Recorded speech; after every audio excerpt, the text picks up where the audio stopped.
Good afternoon, Classy here. Today I wanted to have a look at something sort of on this particular door here. So this door here is sort of like I moved and it's an old place and I really like it. But something that I wanted to show you, which has very little information about them, is this type of door hardware here. So if I just unlock this sort of top one just up here, this one here is, that's a pretty obvious, but this one here is a little bit sort of like, it's a little bit unfamiliar, sort of, well, was unfamiliar to me, but it's probably unfamiliar to a lot of people. And as you can see, as you turn the handle, it opens just like this. You turn the handle in either way, and rather than the bolt of the door being drawn into the body of the lock, it instead lifts up and catches like this. This style is called a Carpenter rim lock. Now this particular one was sort of licensed by J. Tildesley. So Carpenter and Tildesley, so you can see this one here was licensed by J. Tildesley. And the number 387 Carpenter rim lock is essentially sort of like, it's been around for a long time. This particular one dates back to maybe about the 1890s. So in the 1890s, this style of lock was started to be exported to Australia after Mr. John Carpenter died. After which, Mr. Tildesley took over the company, and they've basically been producing these things in Wilenhall. I'm not too sure where they're produced, but you can buy reproductions of these doohickeys. I'm probably sure that these are a reproduction. Now, when I took apart this one here, the parts had just kind of fallen out like this.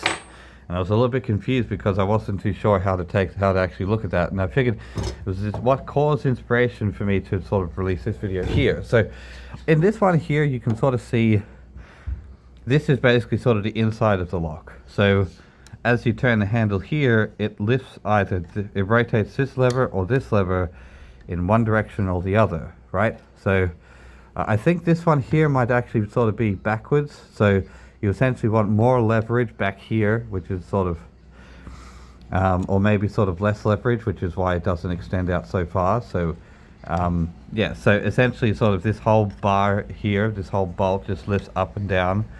And then of course this mechanism here is the lock.